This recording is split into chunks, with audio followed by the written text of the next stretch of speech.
Bonjour mes délicieux co-créateurs, c'est Lilou, je suis au Théâtre des Feux de la Rampe avec la délicieuse Marie-Lise Labonté, bonjour. Bonjour Lilou. Je suis ravie de pouvoir te revoir, te réinterviewer après ces nombreuses interviews. Nous allons aborder le sujet de l'incarnation, de l'accompagnement d'âmes, des familles d'âmes.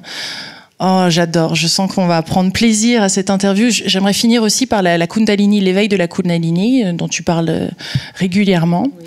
Alors, dis-moi, je sais que tu as vécu plusieurs vies en une presque, hein, et tu as vécu un incident, tu as vécu l'assassinat de l'homme que tu aimais. Il y a de nombreuses années de ça, et que tu aimes encore, et c'était un homme à qui tu as donné tout ton cœur. Et je me demande, tu sais, il y a des choses comme ça dans la vie, et c'est des nuits noires, c'est terrible, c'est inimaginable, c'est très dur sur la personne. Je sais que tu as perdu foi, tu étais dans un espèce de vide. Est-ce que tu peux nous parler de ce moment-là et comment tu l'as traversé, et ce que tu en as appris aussi? Disons que c'est vraiment une épreuve, une expérience pareille, dans un climat aussi de violence, parce qu'il a été tiré, donc à coups de feu, donc voilà. Alors tout ça, on dirait que la vie s'arrête pour une autre vie qui devrait débuter, mais c'est plus du tout la même vie. Donc il y a un deuil à faire, mis à part le choc, l'expérience post-traumatique aussi qui est incommensurable, parce que l'instinct est drôlement stimulé dans un événement traumatique. Alors, j'ai eu à vivre après avec mes instincts qui réagissaient, instincts que j'avais domestiqués peut-être, mais qui réagissaient au fait que moi-même j'ai été agressée, moi-même j'ai failli mourir, et de perdre aussi l'être cher. Donc, il y avait plusieurs dimensions en même temps qui se vivaient en moi.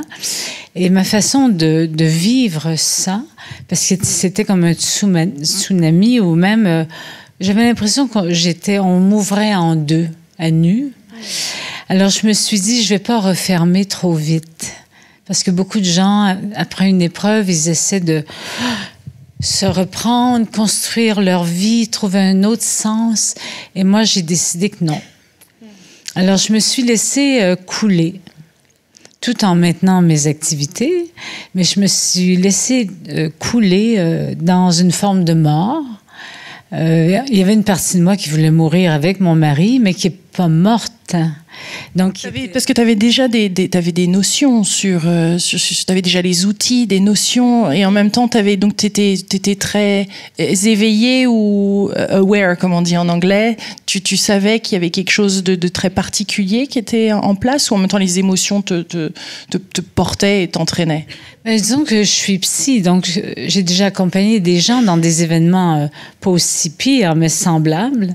Et, alors, je savais comment m'auto-diriger.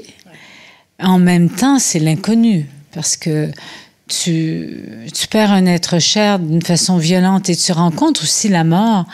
Tu rencontres la mort de l'autre, mais tu rencontres aussi la mort. Mais la mort ne te choisit pas. Alors là, tu restes dans la survivance, tu es une survivante. Et je me suis dit, il n'y a pas de hasard. J'ai déjà dû vivre ça avant dans ma vie, mais je m'en souviens plus. Pour moi, parce que la vie nous amène des répétitions jusqu'à temps qu'on les guérisse. Alors donc, il y avait une partie de moi qui voulait mourir, et je la contemplais mourir, et des fois je mourais avec, et je continuais de vivre. Mais il n'y a rien de pire que de continuer de vivre après avoir perdu beaucoup de choses. Pas de choses, mais un être cher et des projets et tout. Alors, j'ai vécu une nuit noire de l'âme que j'avais déjà vécue après des expériences de Kundalini que j'avais pas réussi à gérer. Et donc, je suis retournée dans la nuit noire de l'âme, c'est-à-dire qu'il n'y a plus de sens à la vie. Le sens qu'on avait n'est plus. Et je vais pas chercher un sens à l'extérieur, je vais attendre que ça vienne de moi. Mais je ne savais pas si ça allait venir, et je l'acceptais. Je me suis dit, il se peut qu'il n'y ait plus de sens jamais à ma vie. Donc, on verra quand je serai rendue à cette étape-là. Et donc, je me suis laissée vivre sans sens. Et ça a pris Ça a pris du temps avant que le sens revienne, mais de ma profondeur. Ouais. Et un jour, ça a émergé. Et entre-temps, tu communiquais avec son âme ou tout? C'était même pas. En plus, moi, je suis médium assez connue au Québec, en Europe.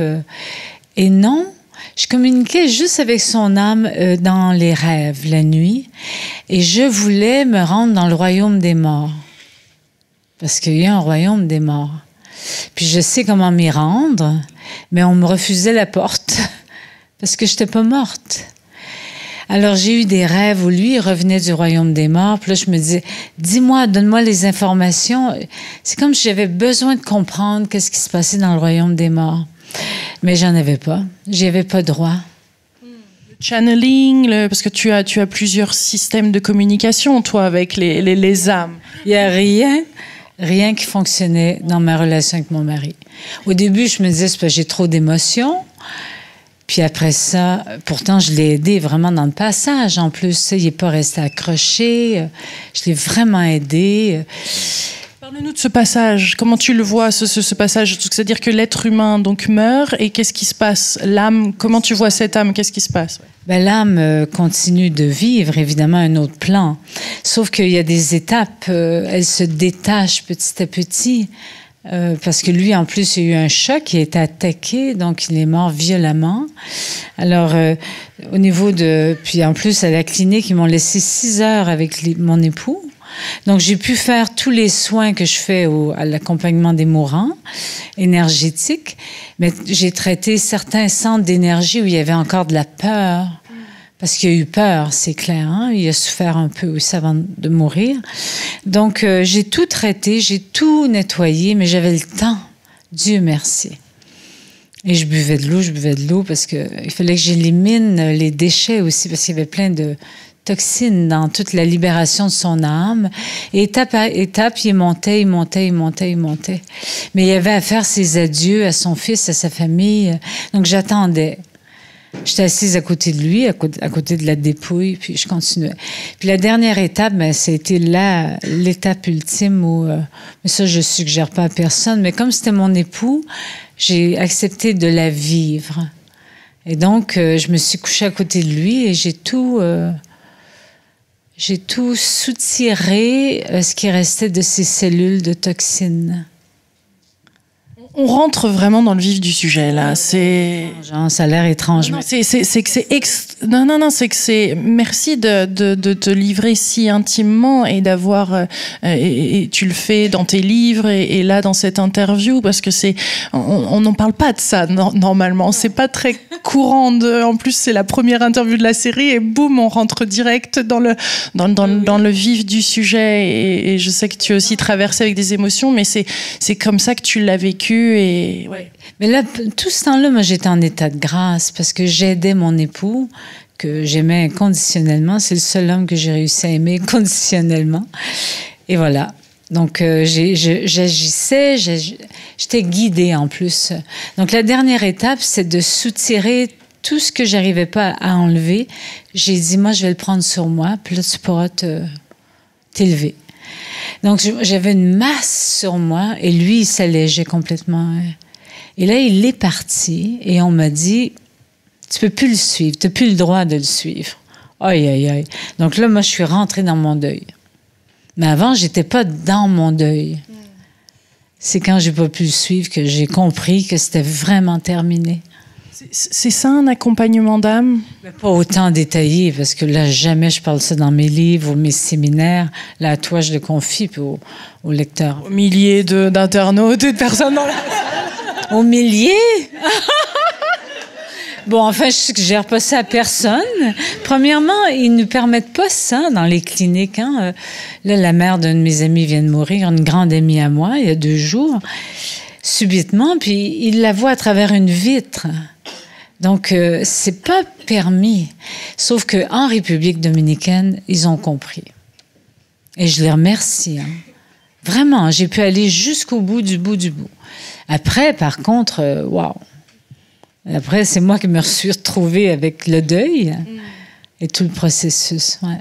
Est-ce qu'il y a un moment, au moment où où la vie est re-rentrée en toi, je suppose, où ce vide est devenu plein, où il y a eu qu'est-ce qui s'est passé à ce moment-là? Qu'est-ce qui a fait ce déclic-là où tu as repris vie pleinement, voire même tu en es sorti transformé, d'après ce que j'ai compris? Oui, complètement. Mais j'ai eu plusieurs déclics. Ça s'est pas fait. Ça a été échelonné sur des années, finalement. Mais j'ai reçu beaucoup d'amour parce que je donnais des conférences. Après la mort de mon époux, j'ai continué, moi, des tournées de conférences et je recevais beaucoup d'amour. Et je m'occupais de la partie de moi qui vivait le deuil. Et après, j'ai eu des déclics. À un moment donné, un autre homme voulait que je rentre dans sa vie. Et moi, je disais non, non, non, pas après la mort de mon époux. Et là, j'ai eu un rêve, toujours les rêves chez moi, qui m'annonçait que j'aurais un cancer du sein si j'ouvrais pas mon cœur, mais aussi direct que ça. J'avais mal au sein droit. Alors j'ai dit, en sortant du rêve, je me dis, je pense que je vais ouvrir mon cœur. Fait que j'ai ouvert mon cœur à cet homme. Décris-nous l'ouverture de cœur. Ben, c'est-à-dire que je l'ai appelé et j'ai dit, je suis prête. C'est passé par l'action, d'accord, ok. Je suis prête à aimer. Content. Oui, j'ai compris le message, hein, crois-moi, j'ai pas lésiné et la douleur aussi a complètement disparu. Donc c'était une prise de décision comme ça. Son cœur, on peut l'ouvrir comme ça. Ben, c'est-à-dire que là, ça faisait assez longtemps, ça faisait 2 ans que je le fermais. Et lui était là et bon, alors donc on a fait 13 ans de vie ensemble après. C'est beau. Il est toujours vivant, lui. Non, mais c'est vrai. On n'est plus ensemble. Tu le connais d'ailleurs. Mais sa maman vient de décéder, là. C'est drôle. Enfin, voilà. Reparlons de cet accompagnement d'âme, de ces blessures. Donc, pour toi, on vient là sur Terre pour aimer. Et nous avons des blessures d'amour, en fait. Mais c'est-à-dire que là, tu as vécu quelque chose de traumatique, de traumatisant, enfin de très dur. Et ça, c'est fait pour que ton âme, à toi, s'éveille encore plus vers l'amour. Ah, totalement. Ah oui, oui, parce que après ça, tu te dis, il y a quoi de pire que ça? Oui, la perte d'un enfant, mais j'en avais pas à perdre, j'en avais pas. Donc, il y a quoi de pire que ça? Mourir, je pense, c'est plus facile que perdre un être cher. Et ça, c'est drôle. J'ai toujours senti toute ma vie. D'ailleurs, c'est pour ça que j'ai accompagné plein de gens qui perdaient des êtres chers, comme si je savais que j'aurais ce test. Je souhaite pas à personne, mais un test qui m'attendait. Alors évidemment, moi, j'ai émané de ça transformé. Alors, j'ai eu un déclic. Après ça, j'en ai eu un autre. Et un jour, j'ai eu un autre rêve. Et là, je suis sortie de ce rêve. Je me suis réveillée le matin. Et la joie m'habitait. Point à la ligne. J'avais plus de... Ah non, je sais pas, j'ai atteint un autre état dont je parle sur une vidéo que j'ai faite sur le bonheur. Et sans ça chez toi, tu vois, je t'ai rencontré, on était à La Réunion récemment, avec Guy Corneau aussi, que t'apprécies, vous êtes très proches. Je t'ai rencontré à plusieurs endroits comme ça, et à chaque fois, tu as cette joie, il y a cet amour qui est là, il y a cette présence, il y a quelque chose en toi qui est très agréable, et on sent que tu as lâché. Je veux dire, on sent que tu as lâché quelque chose. On sent pas l'ego, il y a un truc, il y a cette féminité qui est présente. Donc, quelle serait, je veux dire, parce qu'on n'a pas tous, j'allais pas dire la chance de vivre des expériences traumatisantes, parce que c'est pas le cas. Je veux dire, on a chacun des expériences difficiles à vivre, plus ou moins difficiles. Il semble que pas toutes les âmes n'aient la même dureté des épreuves non plus. Donc, comment tu vois cette incarnation? C'est quelque chose qui serait prédécidé? Ah oui, moi je suis venue rencontrer des épreuves très précises, la maladie du corps physique, l'handicap, et après ça la médiumnité qui quasi est une épreuve parce que je me disais je suis folle, qu'est-ce qui se passe avec moi et tout ça. Donc ça, j'ai transformé ça aussi. Puis là, la mort de mon époux, donc c'est bon. Là, je me dis, est-ce qu'il va en avoir une 4e? Non, je crois pas. Mais n'empêche que tout ça, ça m'a ouvert à le lâcher-prise. C'est-à-dire, je vis beaucoup dans le moment présent. Et là, là, je viens d'être atteinte à nouveau par un deuil. Mais je choisis d'être atteinte parce que pour moi, c'était une âme chère. Elle est morte subitement. Donc là, je lui parle, je vérifie comment va son âme, puis je pleure. Tu sais. Donc, je m'occupe de moi, mais je m'occupe surtout d'elle et des gens aussi qui la pleurent. Alors, j'ai en moi quelque chose qui fait que je suis constamment à me détacher tout en maintenant le lien. Alors, et ça, la vie m'amène ça constamment. Et je suis dans une exploration intérieure. C'est pas comme si, j'ai atteint. Non, pas du tout. Tous les jours, j'explore de lâcher prise sur mes attachements affectifs. Je rencontre des hommes magnifiques et je m'y attache pas. Avant, j'aurais voulu retenir. Parce que pour moi, l'amour est libre. Voilà. Voilà, j'aime librement. Parce que je suis un être libre aussi.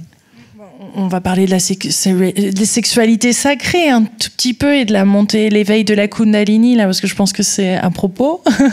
Donc, dans ces relations que tu as, etc., je suppose qu'elles aussi sont transformées et il y a cette connexion d'âme qui, pour toi, est importante chez les hommes que tu rencontres. C'est la priorité. Peu importe l'âge, peu importe le vécu.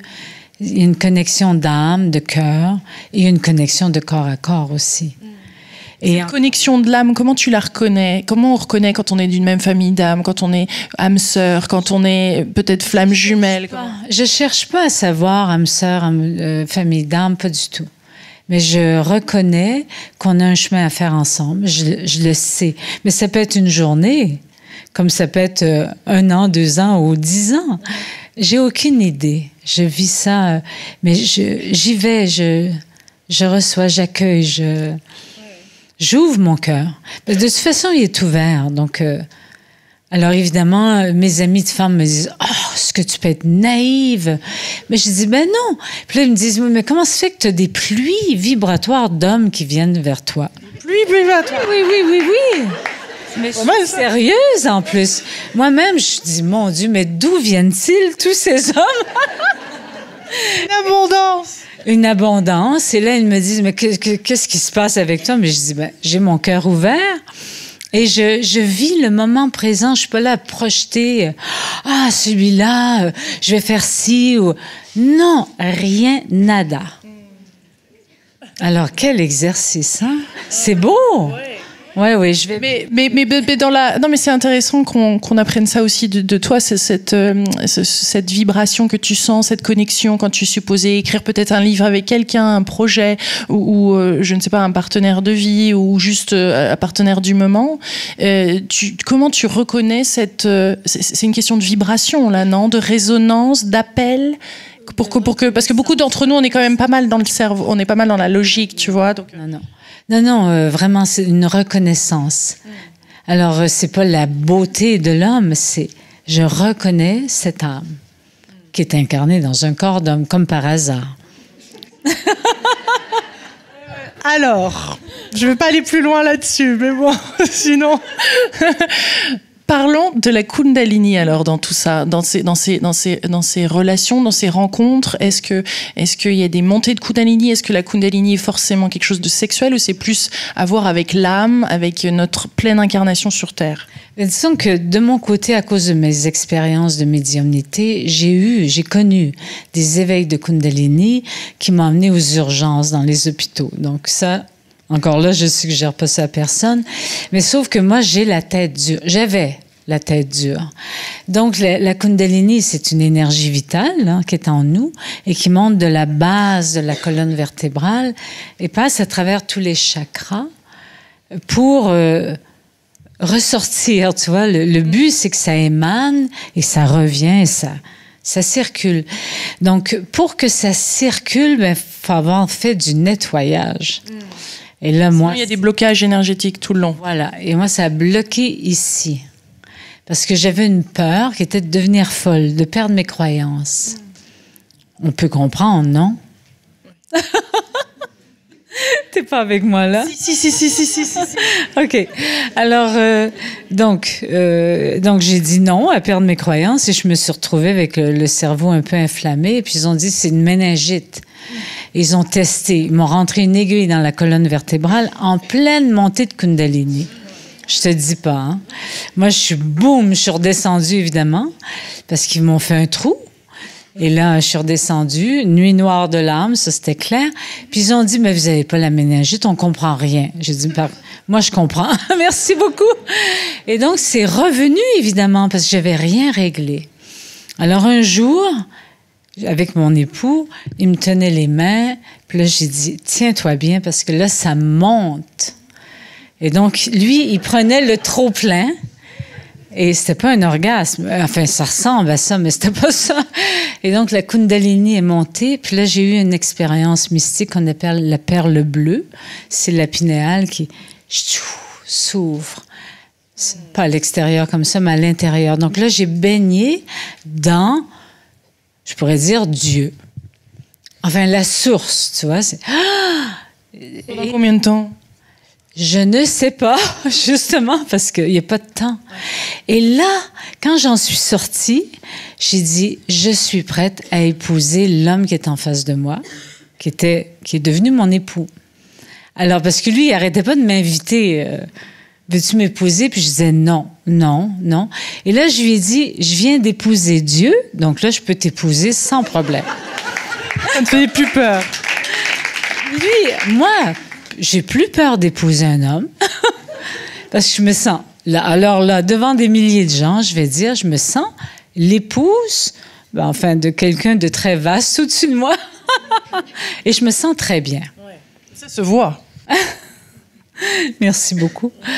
Voilà. Alors, pour revenir un petit peu vers l'âme et ce que tu appelles des mandats d'âme, oui. Donc nous sommes ici pour expérimenter l'amour. Comment tu décrirais ce chemin terrestre-là? Parce qu'en même temps... Oui, écoute, on rencontre toutes sortes d'amour. Il y a toute une école d'amour à vivre sur la planète Terre. Tu es d'accord avec moi? Ah oui, plein de belles épreuves. Mais... Oui. Puis on rencontre des fermetures de cœur. J'ai écrit des livres sur l'amour, tu sais. Et l'authenticité aussi. Il y a ce côté, je sais que tu as écrit un de tes derniers, c'est l'authenticité versus le mensonge. Et donc il y a ces espèces de petits mensonges qu'on se dit à soi-même, ou même énormes mensonges. Dans quel but, en fait? Parce que ça nous retient de notre évolution. On a ces cuirasses, comme tu les appelles, qui nous protègent. Mais entre guillemets qui est pas là pour cette pleine évolution et se vivre complètement une expérience extraordinaire sur Terre. Non, ben enfin les cuirasses, ça nous renferme. Finalement, on pourrait vivre sur Terre très protégé, comme ça, puis être fermé, puis on pourrait aussi vivre ouvert. Donc, alors c'est un choix quelque part. À un moment donné, tu as visité toutes tes blessures, tu as visité les blessures de tous tes conjoints, et tu te dis c'est bon. Tu sais, ça suffit, parce que sur Terre, c'est toujours la même chose. Donc, allons explorer la dimension du divin, toujours en étant bien incarné, évidemment, parce que sinon, c'est ennuyant. Donc là, on va explorer le divin en étant incarné. Et j'ai réalisé, ben, je peux parler de on, que finalement, c'était très facile de guérir ces blessures, c'était d'arrêter de souffrir des blessures. C'est-à-dire, parce que sinon, quelqu'un vient, puis tac, il va stimuler ta blessure, puis là, ah, ça y est, pauvre de moi. C'est sans fin. Ça, c'est un cercle vicieux. Et j'ai compris, moi, je souffrais de la blessure d'abandon, et quand j'ai compris ça, quand j'ai guéri cette blessure, je sentais vraiment que j'aidais plein d'autres gens, sans les connaître, à guérir de leurs blessures. D'abandon. Que les événements viennent, mais n'impactent pas, parce que finalement c'est notre réaction qui importe face à cet événement. C'est pas tant l'événement lui-même. C'est pas l'événement, parce que le fait est le fait, toujours. Je peux pas changer le fait, mais je peux changer comment moi je perçois le fait. Et c'est là que je peux agir. Et une fois que j'ai agi, ben là je continue d'agir de façon vers un amour inconditionnel. C'est le but de mon incarnation. Donc, de notre incarnation à tous? Ah, ça, je sais pas. Moi, c'est le mien. Évidemment qu'on est là pour l'amour, mais il y a des nuances différentes. Hein? Certains, ça va être autre chose. Tandis que moi, c'est l'inconditionnel. Donc, quand tu apprendras ma mort, tu sauras que j'ai atteint mon but. Ah oui, alors ça c'est une très bonne question parce que tu vois, le docteur Wayne Dyer que j'adorais, que j'ai eu l'occasion de rencontrer, tout ça, est parti si soudainement à l'âge de 75 ans cet été. Et on entend ça souvent, oui, une fois que l'âme une fois que l'âme a réglé certaines choses ici sur Terre et que la mission de la personne est finie, en gros, psut, il part. Est-ce que c'est quelque chose comme ça ou est-ce que pourquoi d'un seul coup c'est check out, on meurt? Quelquefois l'âme a autre chose à faire ailleurs. Comme par exemple cette amie qui est morte subitement. Depuis un an, je sentais qu'elle s'ennuyait un peu sur Terre et qu'il y avait des conflits qu'elle n'avait pas réglés, évidemment. Mais par contre, elle travaillait pour transmuter ces conflits-là. Mais comme ils étaient deux, elle travaillait sur elle pour les transmuter. Et elle faisait un travail, comme cet été, elle me disait, je suis seule chez moi. Et je disais, mais qu'est-ce que tu fais seule chez toi? Elle me dit, j'apprends à être seule, à accueillir la solitude. Finalement, elle se prépare parce qu'on est seul quand on meurt. C'est une réalité. L'âme, la solitude est inhérente à l'âme.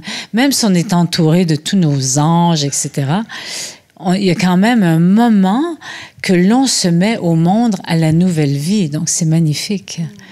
Donc, ça, c'est à apprivoiser. Et quelque part, donc, en acceptant la mort, en étant face à ça et en le voyant pleinement, on peut vivre encore plus. C'est-à-dire que la vie nous prépare à la mort, mais c'est quelque chose de joyeux et non morbide. Tout à fait. Et pour moi, la vie et la mort, c'est la même vibration. Alors évidemment, ce que je pleurais il y a quelques heures, c'est les attachements que j'ai à cette personne. En même temps, je suis très contente pour elle. Tu vois, c'est ça, aimer vraiment, librement. Si quelqu'un décide d'aller, pourquoi pas? On peut pas tout comprendre, nous, de notre point de vue. Donc, c'est magnifique d'être dans le mystère. Et j'ai l'impression que cette amie est partie, même si ça avait l'air terrible d'être tombée seule dans la rue, elle est partie dans son chemin de vie, de l'autre côté. Ça a l'air facile à dire, mais voilà.